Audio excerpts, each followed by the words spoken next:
Hey, this is Tom Walsh, IDW's Teenage Mutant Ninja Turtle writer, and you have jumped inside the pool bag.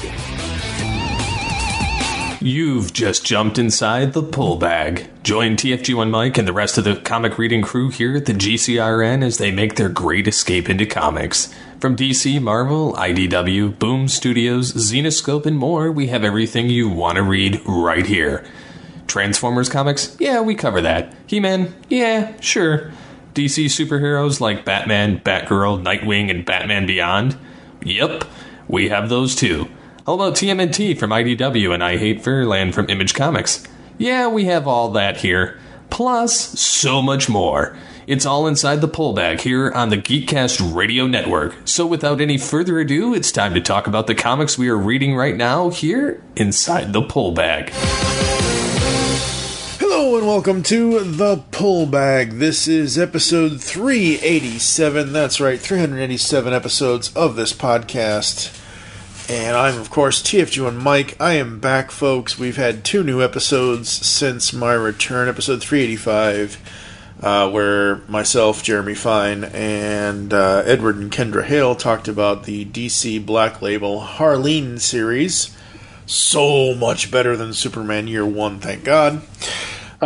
Joining me, as you can hear from his little chuckle, is Mr. Joe Reed. Hello, sir. Hello. You know, when you introduce your other co-hosts from your other shows, like I hear their names and they sound like celebrities. They sound like these awesome people. And then you have, like, me on the Turtle podcast. Stop it. You are awesome. Shut up. You are awesome. Don't. I wasn't fishing for that, but I'll take it. Yeah. Stop it. You know better than that. I mean, hell, I'm making you record Turtles podcasts every day for the next month and a half. Not every day. You gotta get caught up somehow. Yeah. And we need content on this podcast somehow after not having almost... I think I've recorded, 6 episodes, 381 to 386. 6 episodes in a year. We would have been over episode 400 by now. Anyway... But anyway, so yes, we are here, and as Joe said, we have to get caught up somehow. So episode 387, and then 389 through 394 will all be IDW TMNT reviews to catch us up to at least issue 100 of the series. Longest running TMNT comic ever! Yay! Yes, and tonight we're talking about... I'm naming it in trade, so it's volume 21, which is Battle Lines, is what the trade is called. This is issues 86 through 89. And this went... When I read... I have not read this. Like, when Karen and I moved out here to Washington State, and I had to sadly put my computer in storage because we couldn't take the equipment on the plane, I stopped reading comics pretty much because I just was not going to read them on my phone. I need my monitor, I need my keyboard, and while I love Comixology and I love their app on my phone, I just can't read them on my phone. So I can't see anything, and I don't like finger zooming, and it's just why I can't read it even on my computer. It's the same thing. Comixology does a good job, though. I do when you've shared your panel view. With me. That's pretty slick. Their guided view is amazing. But there's just no way I would ever read anything on my phone. Yeah. So the whole point in bringing this up is this is the first time, before we recorded this episode, obviously, in order to prepare for this, this is the first time since we recorded, I think it was episode 362 is when we did Kingdom of Rats. Yeah. So whenever that episode was released, this is the first time I've read Turtles since then. So I'm going into this completely fresh and not knowing what the hell's... Like, I've avoided everything I possibly can. Yes, I've kept up with, like, solicitations and things like that, but I've looked at those in passing, and I'm not really one for spoilers. Like, if something gets spoiled for me, I'm like if somebody mentions, oh, Jason Sudeikis was in The Mandalorian Season 1. Okay, sure, fine, whatever. It doesn't really bother me all that much, is my point. And I know, and I understand why it bothers other people, and that's all well and good. But coming to this fresh and like I obviously hadn't read it before, kind of thing. So for the creative on this, the story was done by Kevin Eastman, Bobby Curnow, and Tom Waltz. The script was done by Tom Waltz. Art was done by Dave Wachter on the first 3 issues. And Michael, I'm going to mispronounce his name so badly. Dialinus, there we go. He did the art for issue 89. Colors by Rhonda Pattinson. Letters and production by Sean Lee. Collection edits done by Justin Eisinger and Alonzo Simon. Cover is Dave Wachter. Very cool, very cool. Yeah, so I've been kept staying current with the book. Yes, you have.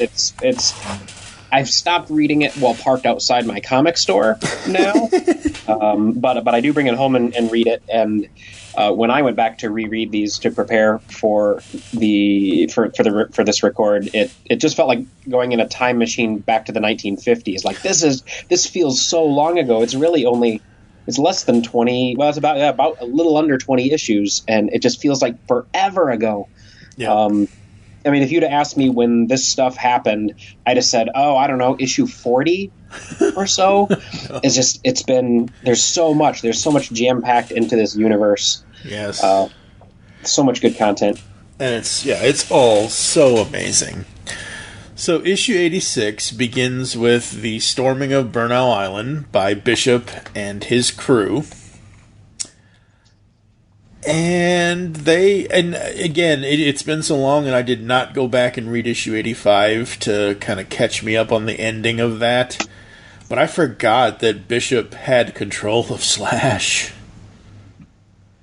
Yeah, the mind control business. Yeah, I completely forgot about that.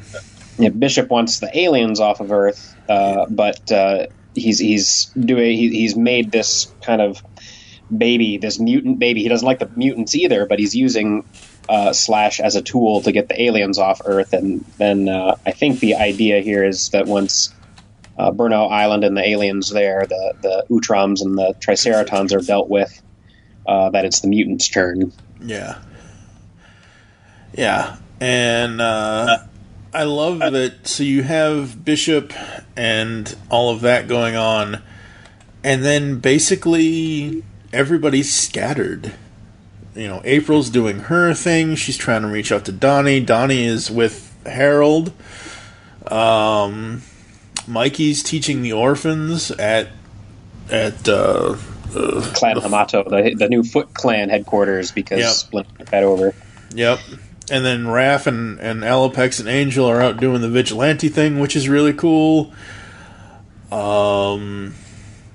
The tensions between the Utroms and the Triceratons are interesting to see what the differences are between them, plus the similarities, and then obviously we get into the battle here in this issue. It's still weird as hell for me to see Baxter Stockman running for mayor. Yeah, and I saw his Flyborgs and the Mousers on Burnow Island. Oh, they're teamed up with the Utroms. That's right. Yep. Yeah, but it is so weird, but it is so cool seeing who gets to interview Baxter. Because it's... I did not notice that. It's Irma. Yes, it is. I thought that was so cool. How to work her into the whole Channel 6 news thing. I thought that was great. It's always a little interesting when I can't believe I didn't notice that. That I feel awful. Like I should have totally seen that. But it's interesting to know which characters went where and who has the rights to them. I wasn't sure if Irma could have been in this universe. I mean, I know Bebop and Rocksteady, but they were in the comics. So I guess Irma was too in the Archie comics. So yeah, all right. I got to figure it out. I know how they came here now. There you go. Hey, man, it all works. You gotta find a way to get it all in there somehow. And I mean, honestly, IDW is the Turtle Kings at this point, so I don't want to sit here and speculate, but I highly doubt Turtles is going anywhere. I would hope absolutely not. What really gets me is where all the Turtles are. Like, between Donnie's stuff and Leo's stuff and Raph's stuff and Mikey, and their personalities that we've known since we started this run are all there, but they've just all changed slightly, and I think that's great that they show all these different things. Raph maybe hasn't changed so much, but he wouldn't be Raph without, his rude dude attitude. Mm-hmm. And the only good thing to come out of that live action Ninja Turtles movie where they all look like giant roided out monsters was Raph's speech at the end where they think they're about to die, and so he apologizes for pushing everybody away and for riding everybody so hard, but it's because he loves them, and I push him away because I didn't think I could be as good as you guys. And I think that's Raph explained better than anybody's ever explained Raph who he is and why he has that anger, why he hates himself and pushes everybody away.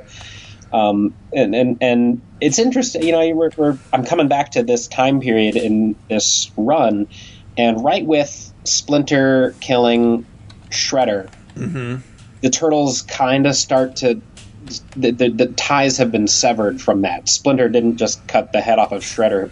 The family started to get torn apart. Right. Leo's there looking at all of the things that are different, and like, you broke one of our rules, Dad, and Mikey doesn't like that either. Donnie's retreating into his work so he doesn't have to deal with leading the bad guys now, or being the bad guys, being the Foot Clan, and I don't think Raph likes that either, but it's pushing the Turtles apart. There's a divide here. Yeah. And Mikey's doing his love the orphans, the children that got adopted to the Foot Clan, and that's his priority. Everybody's got their priority, and they're turned outward by that. Yeah. Hopefully it's the same page as what you have, and it probably isn't because I'm using the trade, you're probably using the single issues. Basically page 21 where it says, so you want to jump into the middle of another war, huh? You four sure like sticking your snouts where they got no business being stuck, don't you? And now you want our help doing it? And Raph's like, not all four of us don't. And we continue this, and Leo's like, you just thought we'd take this one little more personal than normal. Well, it's your lucky day, because you're right, this is personal, so you Turtles just point us in the right direction, and the Mutanimals will bring the firepower. What I love is the two panels at the top of this page with the four Turtles. Leo is super serious. Donnie is kinda super serious. Mikey looks like he's about to cry. And Raph looks like he's gonna punch something. The next panel where Leo says, we just thought, he's still super serious. Donnie's still kinda super serious. Mikey looks like he's already been wiping his tears, and Raph again. I love these little things in the facial tics of these turtles that you can see how much that they've been going through, and then we get the big splash page of the Mutanimals, and I'm like, yeah! As I read this and saw the Mutanimals, and I think in this book they fight for something different than they did when I read about the Mutanimals in the Archie books in the early 90s. But I read this and thought, man, how I would love to see these characters go on the environmentalism kick, and like the Archies did. I don't know if you could take that as seriously as you could now. I bet you could with Old Hob. It's like, yeah, we're not going to go clean the oceans up. We're going to go murder the CEO of that company dumping chemicals. Like that, I think, is where these guys would go, these Mutanimals. Yeah. I don't think Nickelodeon would let them do that, though. No. Probably not. I don't know, man. Since Nick has had the Turtles license, we've gotten a lot of stuff in the IDW series. They were going to kill Donatello. They brought him back, but they did try to kill him.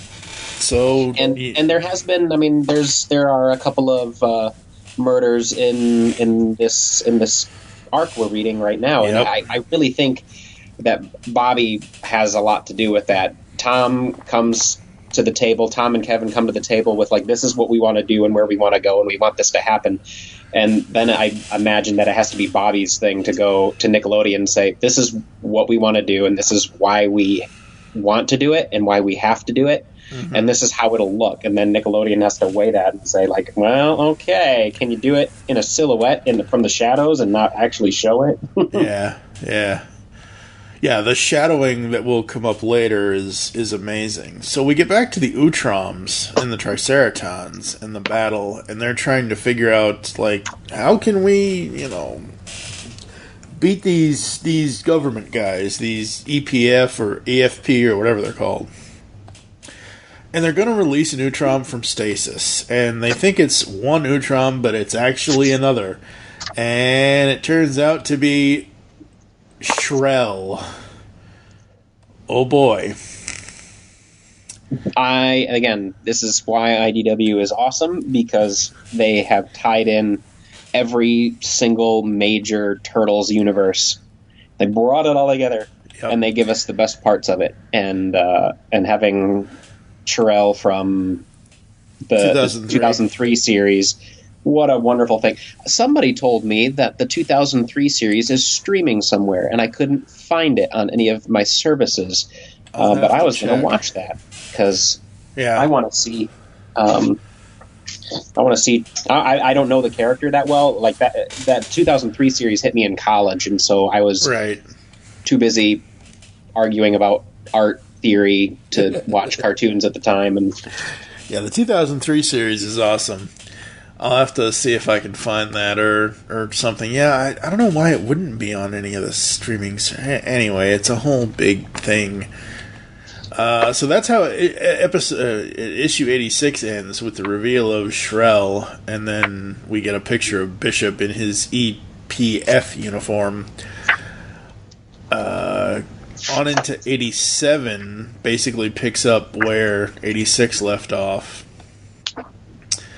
And we have the Utroms and the Triceratons arguing over battles and how they're gonna... they mention, and we knew that you would not agree, Krang loyalist that you are, so the decision was made to hold you in stasis. We could not risk allowing you to continue Krang's genocide. So they talk about Shrell and how he wanted to continue Krang's genocide and all of that, and apparently now's the time for killing. And this was an interesting thing for me, because Krang was a genocidal maniac, horrible, dictatorial, and then Shrell comes out, and just by how everybody's reacting around him, he seems like way more feared than Krang was. But I can't tell if Shrell was under Krang or if he's over Krang. I know that, at least based on what's happening here and what happened in 2003, that he is way more dangerous than Krang. Yeah, I think, the way that they phrased it was that he was a Krang loyalist, so I assume he was a Krang supporter, so I assume that he was not above Krang at the time, because it was General Krang and maybe Commander Shrell or something, but you're right, now that Shrell is out, and did they kill Krang? I don't even remember. Leatherhead ate him. That's right. It's been so long. I don't think he's coming back. Oh, shoot. Never mind. What? Well, I remember now. Oh, okay. I think I saw a solicit. Oh, okay. So we get to Donnie and April. He's contacting them, or contacting her, and basically this issue is kind of like the Turtles and the Mutanimals and everybody kind of getting their own battle plan together and figuring out what they're going to do. And there's one panel in... Good. There's a lot of discordance with these guys coming together. Raph doesn't like the Mutanimals. Mikey doesn't like working with the Mutanimals. The Mutanimals don't trust the Turtles. The Turtles aren't really jiving with each other either. They're arguing about whether or not they should even get involved in this battle. Yeah. And that that's just not a good way to go into battle. They're weakened by being so out of harmony with everybody. Out of sync, yeah. But the one thing I did, and I don't know if this will ever happen, but so we get to a panel where Donnie kind of scolds Mikey about, touching the gear, and Mikey says, "Man, scientists totally hate sharing the cool stuff," and Mondo's like, "Tell me about it, dude. Lindsay completely freaks if any of us go anywhere near her Dr. Frankenstein lab." I want a Mikey and Mondo one-shot or miniseries, because I think Mikey and Mondo would be an awesome team-up thing. Mm-hmm. That would be so cool. And there's a couple of little one-shots like that I'd like to see. Like my Mutanimals environmentalism thing. I think Mikey and Mondo should get a little series where they do something. Yep. So we finally do agree on a plan. We go back to the EPF versus the Mutanimals and not Mutanimals, Utroms and Triceratons, and we basically get a plan of how the Turtles are going to drop themselves and the Mutanimals into the battle, sort of, and that goes as well as can be expected. Oh boy. Again, there's one thing in here as they're dropped into the battlefield. I love, and I'm sure this was, again, something Bobby or Tom or Kevin said something to Rhonda about this. When they drop them into the battlefield, one of the soldiers is, agreeing to Agent Bishop's orders, and he says, "Kilo Echo, this is Bravo Charlie. Priority mission is breach. Say again, priority mission is," and then purple crack. What the? Orange clonk. Red wud. And wop is blue. I'm like, they color-coded each of the attacks. That's awesome. I love that. It's so cool. I love it. So fun. And, Rhonda's colors with Dave Walker's art. I mean, the Turtles look great. So after those color-coded attacks, you have a full kind of panel where Leo says, "Okay, command and controls down. Bishop's next."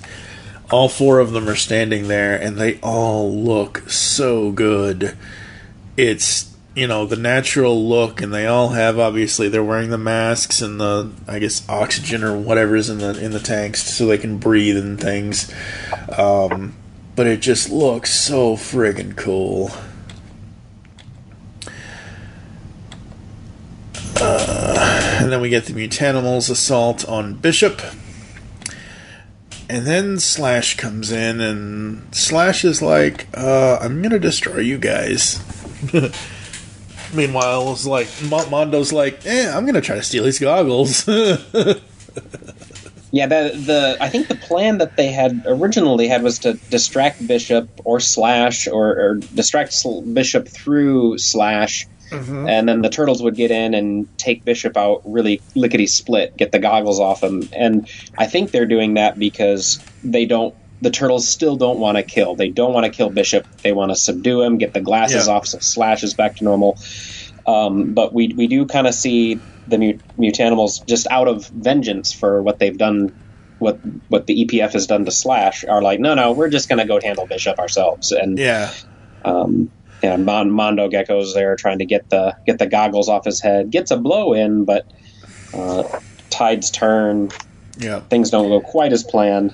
Yeah, and then we start learning about Agent Bishop, which is awesome. I was not expecting this at all. It came out of left field. This is another one of those things that, like, I thought we knew that a while ago, but now we get to see why he is. And this is another reason that I want to watch 2003. Yeah, I think that's where Bishop was a thing. Yep.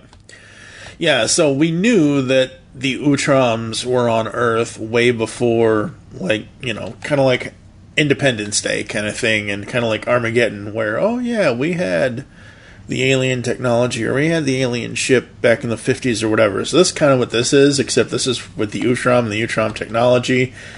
And wow, what a origin for Bishop.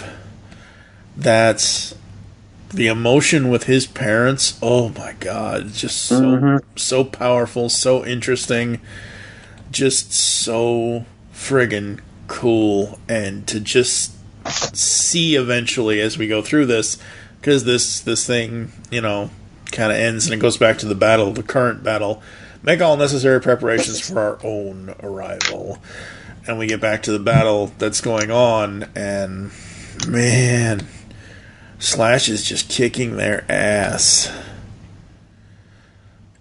He is an absolute tank. And I don't, Slash was always, when he wasn't raged out, he was always so restrained. He was controlled. He didn't want to be the violent guy. Right. But he had a little bit of that kind of like Leatherhead thing where he just glazes over and gets violent. But this is, he's completely out of control. Hulk and Bruce Banner in Age of Ultron, he just doesn't, the Hulk is, that roided out monster is not what he wants to be. Yeah. Not at all. As we go through this battle, we get to the point where Raph just throws his sigh, and I'm looking at this panel, and I'm like, oh my God, that is some of the best Raph art I have ever seen. And obviously it hits Bishop in the left shoulder.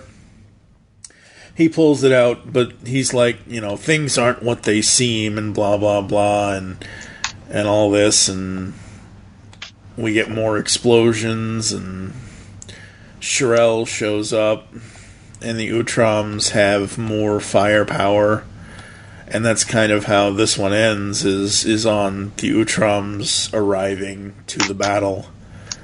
Man, I'm so glad I could not do what you do. You getting the single issues, even though you're not reading them in the car anymore after you get out of the comic shop. I need to I need this whole story now. I can't. I'd be so impatient waiting issue to issue.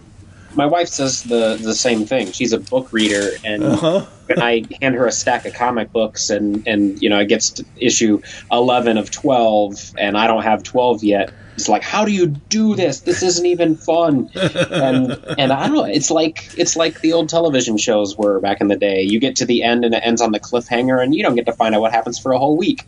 Only it's a month in comic books. But you know what? Right underneath my Turtles is my Daredevil comic, and right underneath that is something else I'm reading. And so I get to kind of dance around that.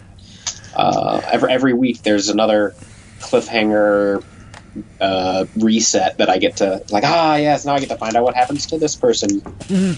Yep. I swear I saw something within the last 6 months or so where all of your requests for Turtles Daredevil, I could have sworn I saw something somewhere where Turtles and Daredevil were going to happen. There was the children's line of comics that Marvel has been releasing. Right. Marvel IDW makes those for Marvel, and they let them use Spider-Man and Daredevil's there in that universe. Like, I think it was coming to that, and that opens the door. And I don't know if it's happening yet. If it were happening, though, there's no way that Kevin Eastman could keep his mouth shut about it. I mean, if there was a crossover between Daredevil or Commandy, we'd know about it. Because, oh my God, this is what I've wanted forever. Yep. We get to issue 88, and I love Dave Walker's main cover on this with Slash. Wonderful. Poor Slash, man. He just looks... Oh, wow. Just so... Wow. So, well, that's the cool thing about this cover, and maybe we should talk about it at the end, but I'm going to talk about it now anyway. If you don't know what's going on in the story, Slash is, if you haven't seen the cover, dear listener, he's ankle deep in what is illustrated to be blood, and his hands have dipped into this lake of blood, and he's pulled them out, and it's dripping, and he seems to be shouting in anger. But if you know what's happening in this story, that face could read as fury or as what's the word? Regret. Horror over what has happened, and his hands the blood is on his own hands, and he knows it, and he doesn't want that.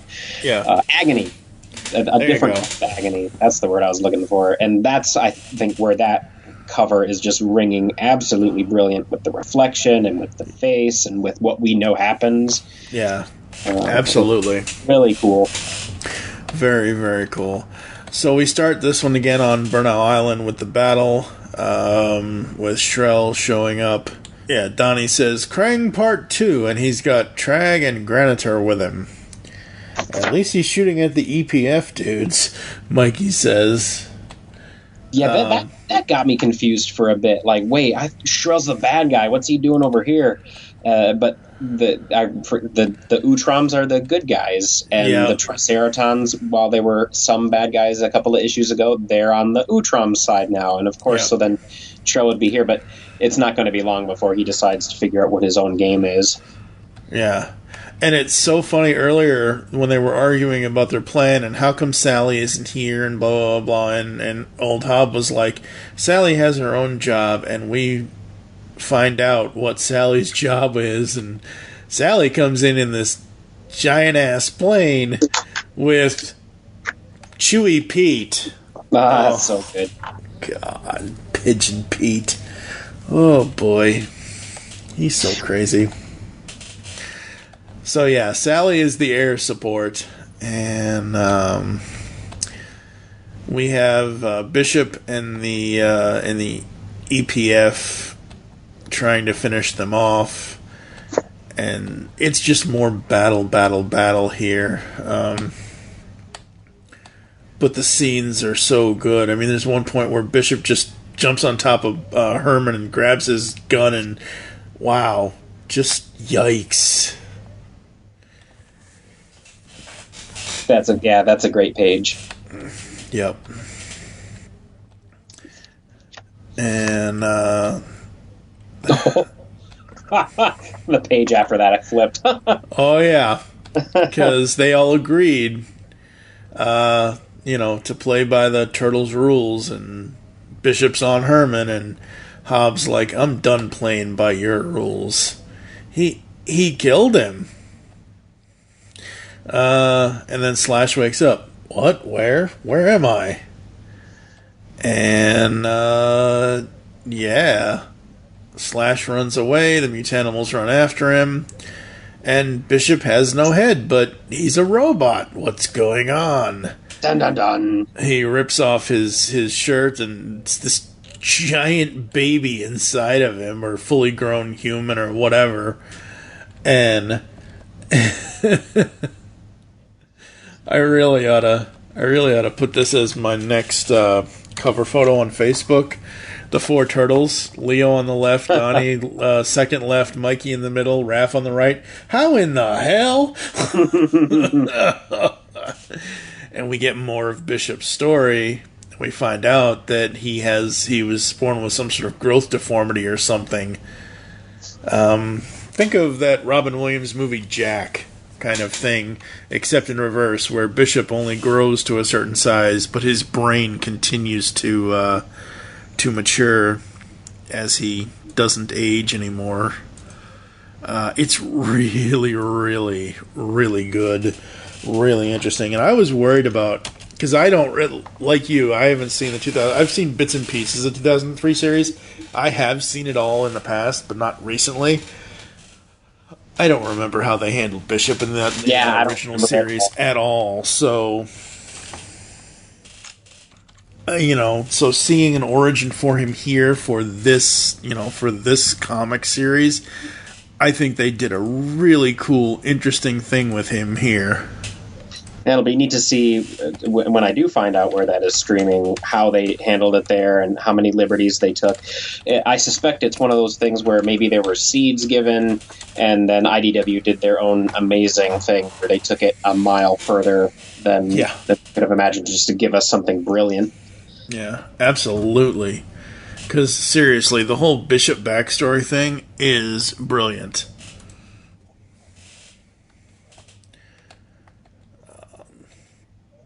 And again, it just goes back into the whole thing that the Krang technology has been there all along, and how can the humans use the alien technology to their advantage, and this is how they did it. And wow. Although I do find it a little creepy that Bishop, Baby Bishop, or whatever we're going to call him now, his inner pod basically shoots out of his body. That image is a little creepy, where he goes, but if you think for 1 second that you see a monster, you're mistaken. And his body just his little pod thing rockets out. Ooh, creepy. Yeah, I wonder what they're going to do with Bishop. He's coming back someday. Someday, yep. So we get to Slash, and I forget, was it the Mutanimals that did this to him, or was it Bishop? Ooh. So we get this plan of them, trying to figure out what's going on with Slash, and how he doesn't feel so well, and it was Bishop. Duh. Bishop, yep. So Bishop messed with Slash, and basically, hopefully people have read this already, because we are a spoilerific podcast on this network. He put the nuclear option inside Slash, and as soon as I read that, I'm like, oh no. You monsters. Yeah. Oh no. And it's just so sad. Yeah, Slash does not want to be the killer. And not only is he mortified at how he's been used by the EPF, but knowing what's probably about to happen here, he wants no more of it. Yeah. And again, I say this with all the love in my heart in the world. God damn you, Kevin Eastman, Bobby Curnow, and Tom Waltz. Because every time we have a Michelangelo emotional scene, I break down, and it's just crazy. So Slash is like, you were right all along, old Hob, about the humans. They have to be stopped. And Mikey comes up to him. Here, big guy, I brought this for you just in case we got you back. Kind of mushy now, though. Sorry. Candy? Yeah. For a hero. Aww. And I'm like, you turtle creators are just... So Slash takes off with Sally. So Sally basically flies him out to a point where, he's not going to hurt anybody, and it's in the middle of the ocean somewhere or whatever. Thank you, Sally. Goodbye. Godspeed, my friend. And this great nighttime shot. It almost looks like Slash is in space. I know they didn't. I don't think they went to space, though. No, that's just shot up from the ground. Yeah, but like where the clouds are kind of like purple, and you see all the stars, and it just kind of looks like he's in space, even though he's not. But that panel, man, just wow. And then the kaboom, and obviously everybody's sad. Donnie calls April, bring us home, and that's how 88 ends. And God damn it. So I know this is kind of preparing them. These 3 issues, 86, 87, and 88, are preparing the good guys for the battle, for the eventual battle with the bad guys, eventually getting them all kind of back together kind of thing.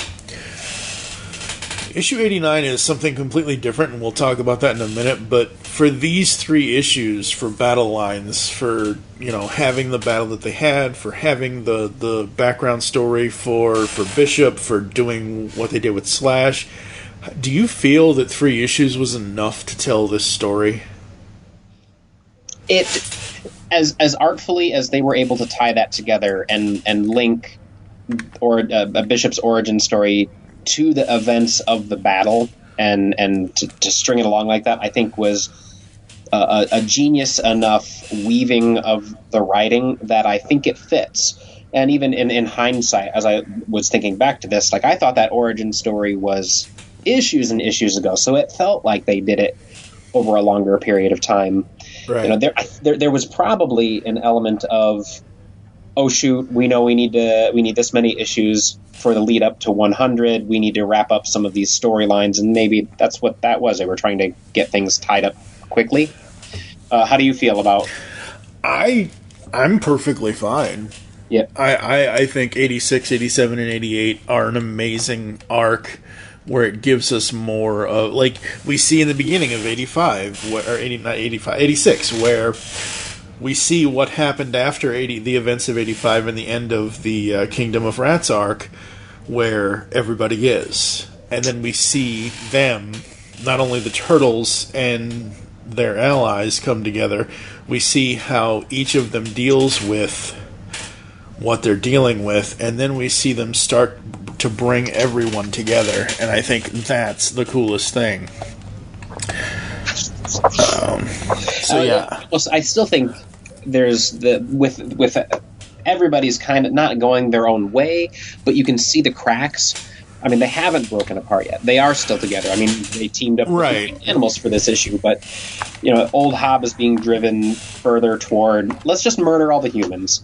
The Turtles are faced with all this death and war, which they don't want this. They don't like this. Their friends are dying, and they're going to have to go home where they're not fully comfortable with themselves. And then, we get the road to 100 where we're going to put them in the worst possible situation ever, and they're already fragile. And I think that might be what they're setting up here. But that last panel of 88. Where old Hobbs like, yep, I'm just ready to murder everything now. Look on his face was like, oh man, here we go. Yeah, absolutely. And what I said a second ago was that no, the Turtles aren't broken up, but they are all in very different. As I said at the beginning of '86, Donnie's with Harold, or he's somewhere else, kind of thing, and Mikey's in with the Foot Clan to make sure that Master Splinter doesn't, teach the kids to kill or whatever. Because that's the other thing I forgot. I mean, I didn't forget that Master Splinter was, Foot Clan, but I forgot some of the depths that Master Splinter has sunken to in order to run the Foot Clan. And 86 to 88 was a great arc. I think everything worked in it. There wasn't anything out of place in my mind. I remember when the solicits and the covers came out for issue 89, and I'm like, oh no, and I like that IDW does this. I think it's really cool. Last couple of years, IDW does Christmas specials or Christmas issues for certain things. And Turtles was a Christmas issue. 89 was a Christmas issue. Again, I have not read this. I've only ever seen the cover with Splinter with the Christmas tree with the Turtles. And you know what this reminds me of? It's the Japanese flag. Oh yeah. That is friggin' cool. I love that. That is so awesome. I wonder if that's deliberate. I mean, it definitely looks deliberate. I would assume so. I don't think it's deliberate in a bad way. I think it's deliberate in a good way of hey, we're going to reference this with this cover. And, yeah. So, quick story before we get into this, because 'twas the night before Christmas. This is basically... Issue 89 is basically... Splinter is Scrooge. Yep. It's, A Christmas Carol. And as a kid, as a little kid in the 80s, there was only ever one animated special that I ever watched for A Christmas Carol, which is Mickey's Christmas Carol. This is the one where Scrooge McDuck is Scrooge, obviously. And he sees the three ghosts, and Mickey is Bob Cratchit. and all of that. So I had only ever seen that. And then the Muppets come along and give us the Muppet Christmas Carol. And I'm like, okay, I love this. This is great, too. So those are my top two. In my previous life, before I met Karen, I was out in California in 2016, and my ex and her mother just had to watch every single version of this story. Every A Christmas Carol film that they've every time that this story has been adapted, they had to watch them all. Since then, I have loathed, and I refuse to watch, unless it's Muppets or Mickey, A Christmas Carol. Oh, I'm so sick of it. Until now. Because I love that Turtles have done it. And I love how the writing begins. 'Twas the night before Christmas, and all through the house, not a creature was stirring. Not even a mouse. The rat, however, the rat is restless. The rat is lonely. And we get to see Jenica. And I know at some point, once I learn where the continuity fits for Jenica, Jenica doesn't stay human. That's not a spoiler to anybody. If you've read if anyone's seen the news or seen any of the issues that are currently out, you know Jenica, what happens to her. So we see her talking to Master Splinter, and she wants to see if she could leave the compound for a few hours, and she wants to go on a date with Casey. Aww. I forgot that Jenica and Casey were kind of a thing now, and April and Casey were kind of broken up at this point. I don't know if April... Don't tell me. I don't know if April and Casey ever get back together kind of thing, but I had forgotten that Jenica and Casey were an item at this point. And little Tommy boy is awake, and he wants Santa, and he has whiskers, and yeah. So Splinter does tell her, yes, you can go, and all of that, and she says, good night, Master Splinter, and Tommy says, good night, Mr. Splinter. I just love how they show how little kids talk in certain things in comics. That's so cool. So we have shots of Splinter, going to his, closing his door, going to his chair, and sitting by himself. And he's closed his eyes, lonely indeed. And all of a sudden, awaken, Hamato Yoshi, awaken. Now. Wahoo, you?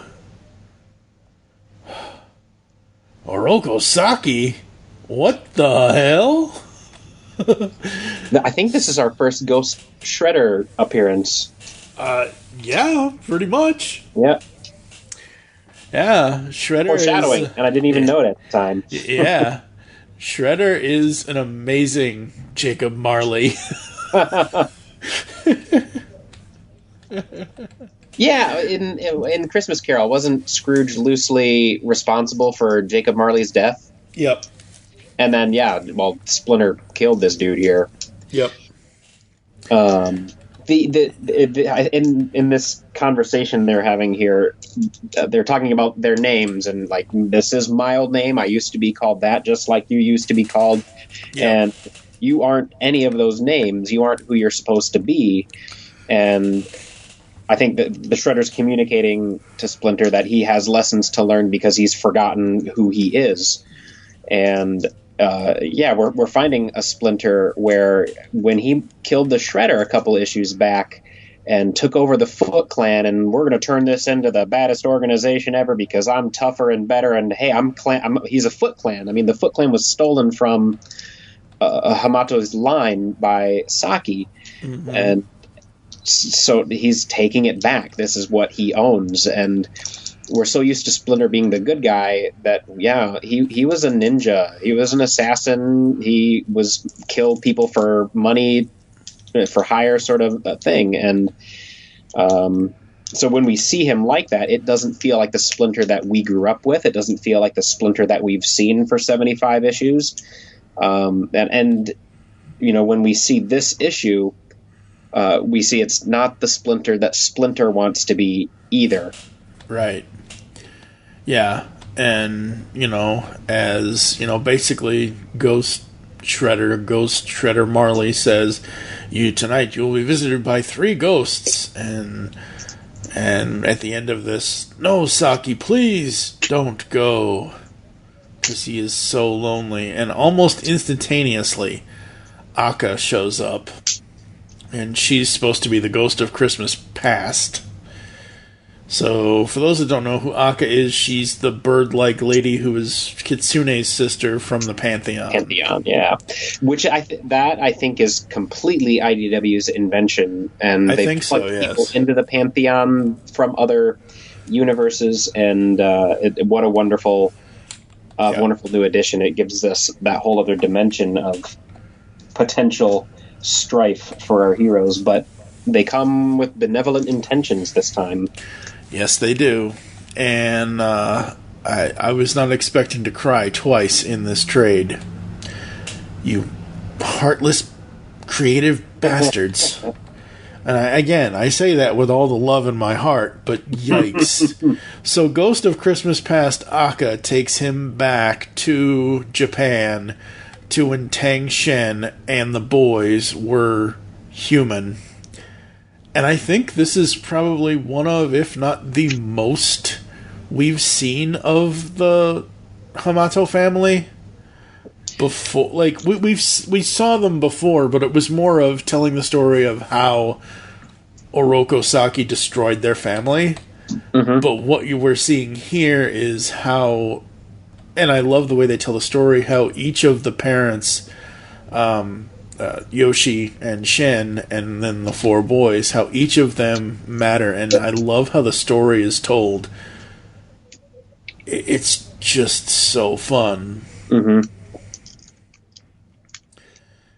And these boys, man, they do not, the Turtle Boys, as humans, they do not, I see Raph's mischief on his face.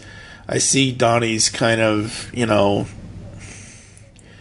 I guess, quiet reserve or kind of thinking thing on his face, and then Leo and Mikey, I don't it's so crazy to see. And then we sadly have to relive. Mm-hmm. And here, Hamato Yoshi, please, not this, not again. And we have to relive that moment where Shredder killed his family. And he says, she asks him, what do you see? And he says, I see a man who brought destruction and death to those he loved most. A failed husband, a failed father. Whatever lesson you sought to teach me is lost, Akka, because I can look no more. The pain is far too great. And she says, that is the lesson, Hamato Yoshi, to understand the things you cannot see. During each moment in time, you told me what you saw, a beautiful wife, dutiful sons, always the very best of the others in your life, those you loved and cherished with every fiber of your being. It was only at the end, during your most painful memory, that you finally saw yourself.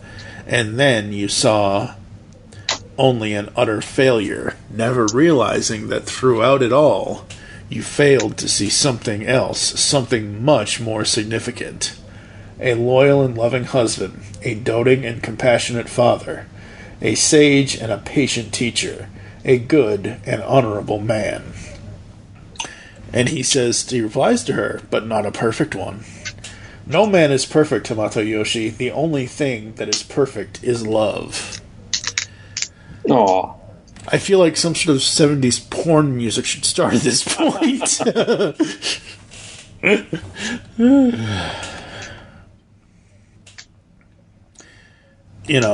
So, and I love, he goes, the next dude, the Toad Baron comes in as the Ghost of Christmas Present, and he says, she's right, nobody's perfect, but everybody loves a party.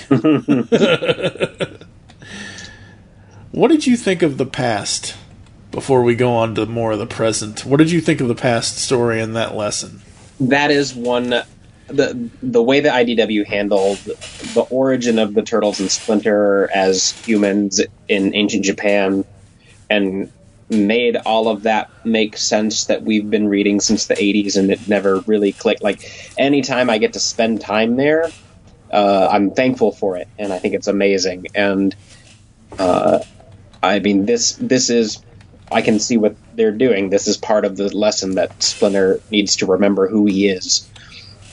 Because he has definitely forgotten in light of his current situation. And so to see him reminded and how painful that is, we can only hope that he remembers this lesson and doesn't need to do it next Christmas. Yeah, exactly. So the Toad Baron brings him to the present, and he brings him to the Clan Hamato lair. And he says... But why is it so stark? Where are all the Christmas lights? My sons have always celebrated this holiday with garish abandon.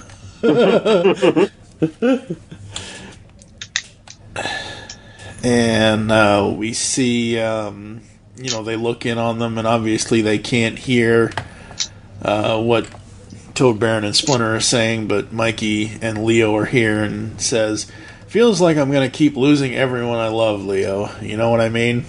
Well, you pretty much love everybody, little bro, so that's probably true. And we see Mikey with a picture of Slash. So even though this is more of a Christmas Carol kind of thing with Splinter, I love that they're obviously keeping up with the continuity of what happened in the last issue.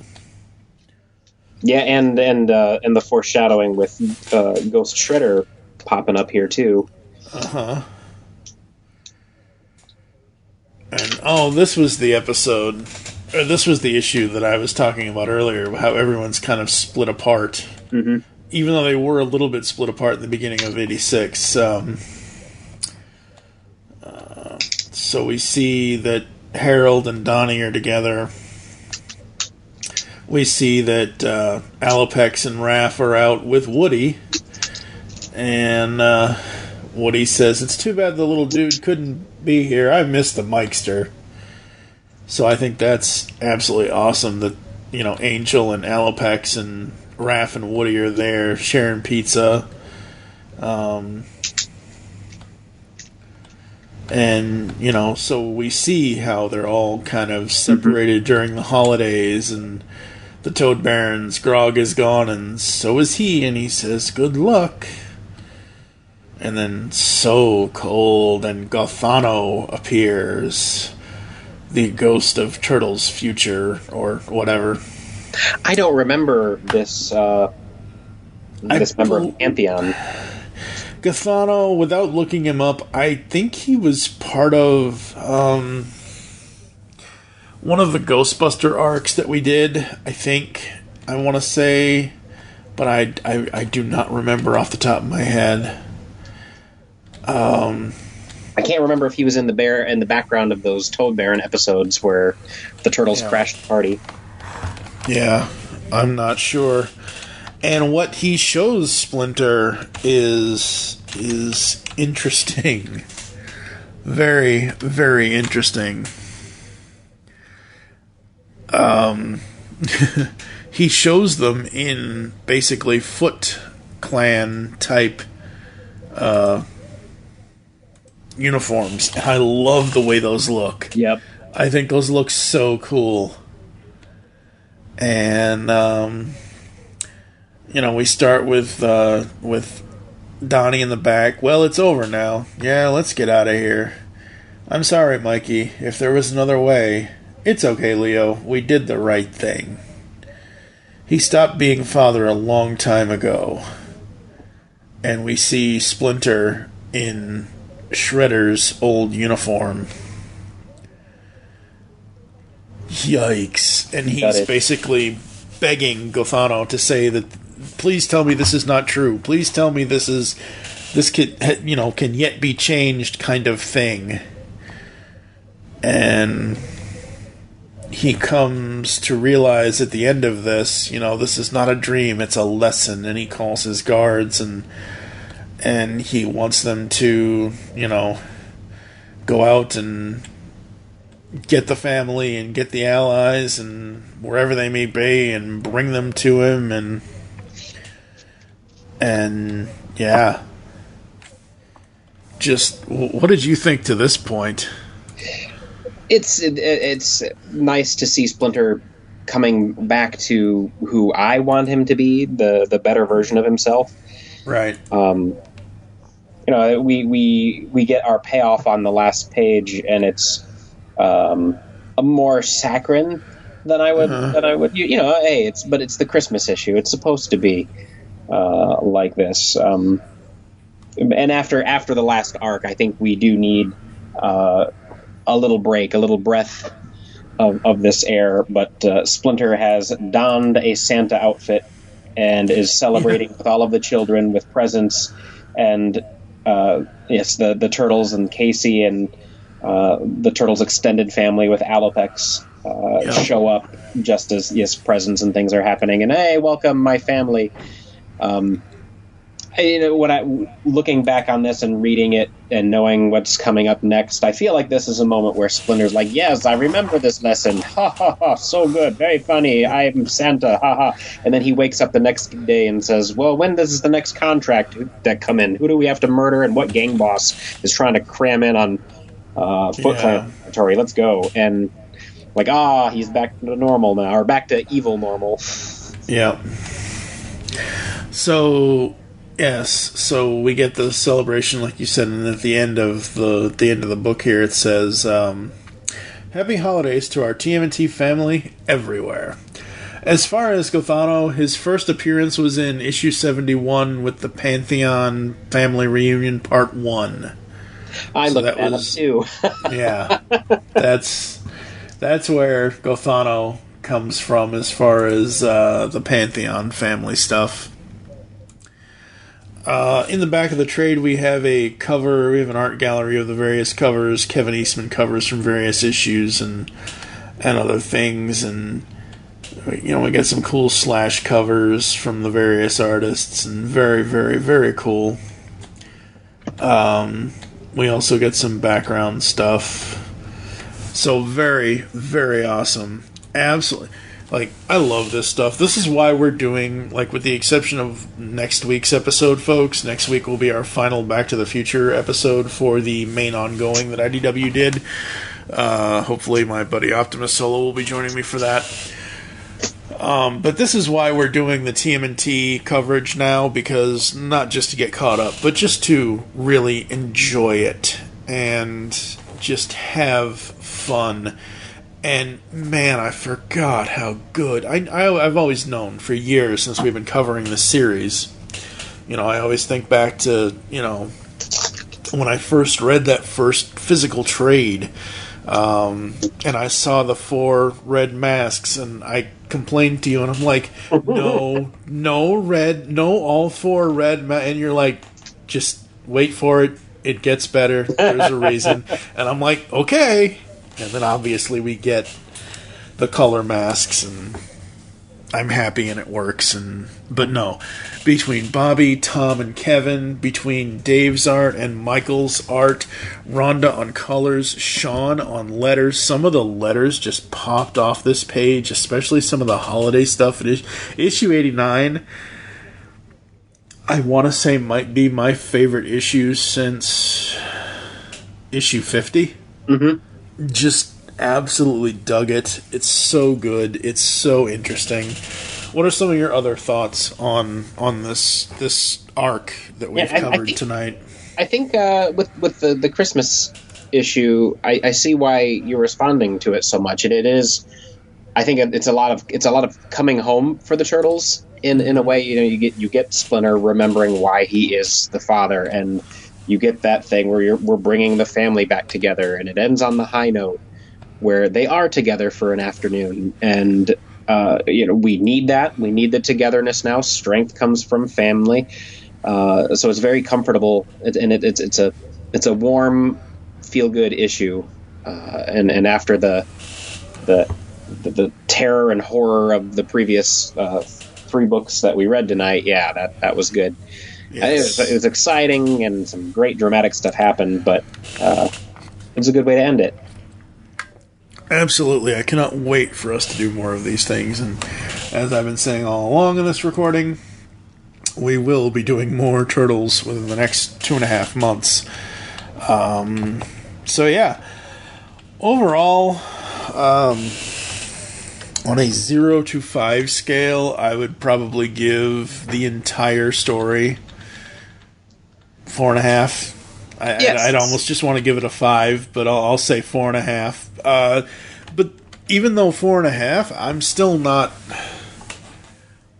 Some comics, there are things in the art that I don't like, or things in the art that make me go, huh, or what. That kind of happened a little bit when we did the Batman TMNT 1 and 2, which we will do Batman TMNT 3 eventually as well. Thankfully, that's outside of this, the IDW main continuity. But normally when I'm reading other comics, there's 1 or 2. But reading Turtles comics, it's not. I don't think it's just because of Turtles. I don't think it's just because it's this team putting their all into it. But no matter what the artist is, no matter what the art changes are, I always find that I enjoy it more than not enjoying it.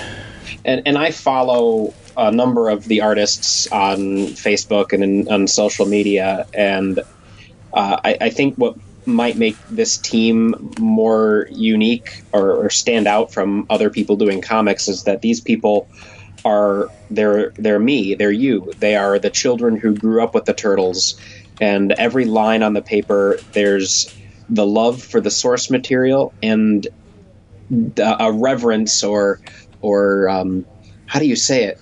The pride of the fact that they're working on something that was their baby. Their childhood toy is now something that they are producing for other people. And so there's a reverence for the work that they're doing. There's nobody at IDW putting this stuff out who thinks about it like a property, like it's this big commercial corporate thing.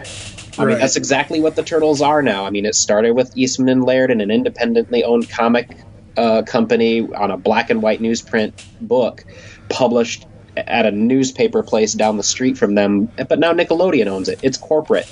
And they do weird things with the property. But what I think keeps IDW alive is that everybody working on it loves it and loves the Turtles and gets the Turtles. And I think that's why everything is good. Absolutely. Just want to say, folks, that this is our last episode for the month of November. And I want to say that I thank everyone for still listening to this show. Thank you for giving us your time. Thank you to Joe for coming on and doing all these things with me.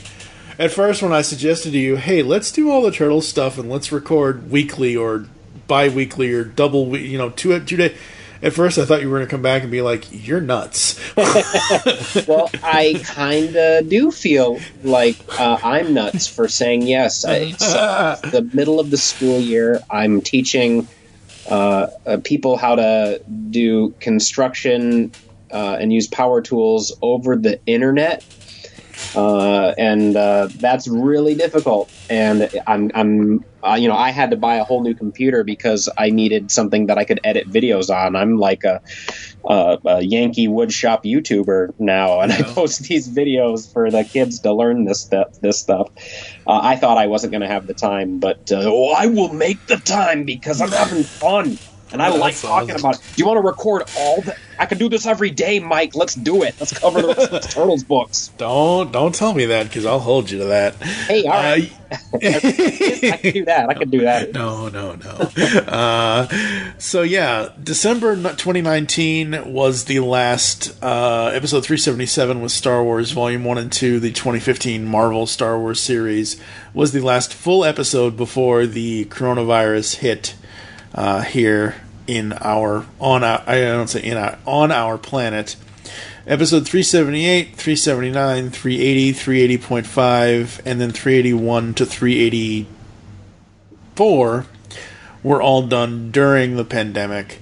Thank you to everyone who had to do editing for me on those or to help me get them recorded, that kind of thing, because I didn't have my computer until now. Episode 385 I did myself, and obviously episode 386 I've done myself. So I've done 3 episodes, first 3 episodes I've edited of this show specifically in almost over a year, and man, just the world has changed so much since last December, and it's crazy. The online learning, you guys, you teachers having to adapt to something completely new, and man, that's just crazy. And the reason why I started thanking you and thanking everybody is because, as I said, this will be the last episode of November, which would be up the Wednesday before Thanksgiving here in the U.S., so November 25th is when this goes up. Thursday, November 26th is Thanksgiving, so I hope everyone has a great socially distanced Thanksgiving kind of thing. I guess I don't know how people are going to do holidays this year. I mean, webcam it, man. Zoom. Well, calls. true. Yeah, that's about the only way. My aunt just canceled the Bach family Thanksgiving. We thought she was crazy for starting it. And trying to create an event, but then we're like, wait, the numbers are kind of crazy. And yeah, sure enough, since March 15th, between March and April, I knew 4 separated from me by 1 or 2 folks, like 4 people passed away from it, and like 6 caught it. And then it got dark over the summer, and I didn't hear about anything. And then just this past week, it's getting crazy again. I mean, I know another 6-8 people that have caught it, and you gotta be safe. You can't just be safe, man. It's not. Yep. I don't want to find out what happens to me if I get it. Yeah, exactly. So enjoy your podcasts. We can record these. We are about as socially distant as we can be. Just, I mean, I'd have to go to New York to get a little further away, but yeah, I think from Washington State to Michigan is enough social distance. I think we're good. I don't think you can get me. Yeah, exactly. Hey, wait a second. What about you getting me? What are you saying? I'm going to give you the virus? Come on now. I'm 6'1" and over 400 pounds. I'm healthy as a dead horse. Not really. I haven't left my house. I haven't been to a Target since March. I haven't browsed a toy aisle looking for action figures. It's killing me, man. It's funny you mentioned that, and this is not the podcast for toys, but since we're talking and we haven't talked like this in a while, when Karen and I go to Walmart or whatever, when we have to, not that we do it all the time, but when we have to, the only thing I really look at, and thankfully they're in the electronics department, is like Funkos, because toy aisles depress me, because I'm so far, other than Funko, I'm so far removed from action figures now in my life. It just, I don't know, it just doesn't feel like whatever. So the other day we were in Walmart and I was over by that section and I'm like, I'll go down here. Whole friggin' thing was bare. Like, They had some Marvel action figures or something. There was no Transformers, no G.I. Joe, like maybe a smattering of like Star Wars and Lego, but there was nothing. And I'm like, God damn it, I miss Toys R Us. Well, the shipping has been really goofy and delays everywhere. It's affected us for sure. Absolutely. Absolutely. So we are going to get the heck out of here. Where can the people find you online if they would like to do so, sir? The best place to find me online is through Facebook. If you type facebook.com/geekstuffgarage-sale. We did not have a garage sale this year. Go figure. But if you want to send me a message, you can reach me there. I answer that account. I'd love to hear from you. Absolutely. I am at TFG and Mike on Twitter. You can also follow at The Pullbag and at Geekcast Radio as well. Make your great escape into comics and join us next time when we head back to the future with IDW Publishing. Okay, just like Ninja Pizza. Ninja Pizza? pizza that vanished quickly without trace. Ah. My calculations are correct. When this baby hits 88 miles per hour, you're gonna see some serious shit. You've just heard the latest episode of The Pull Bag, the GCRN's first comic review and discussion podcast. There are several ways to get in touch with us and leave feedback for the show. You can visit the website, geekcastradio.com, where you can comment on the episode and all of our different podcasts. You can rate and leave a review for the show on iTunes. Be sure to leave us feedback. Become a fan of us on Facebook, facebook.com/thepullbag. Send us an email, feedback at geekcastradio.com. Follow us on Twitter at thepullbag and at geekcastradio. So until next time, make your great escape into comics and unleash the geek in you. Bodacious! Whoa! Ostentatious! Hey, spacious! Hey, dudes! Cowabunga says it all! Cowabunga! Oh, yeah! We're home! Huh? Were you seen? Of course not, Master Splinter. We practice ninja. The art of invisibility.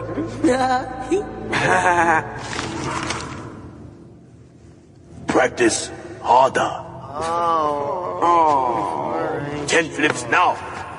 And remember, go ninja, go ninja, go! I made another funny.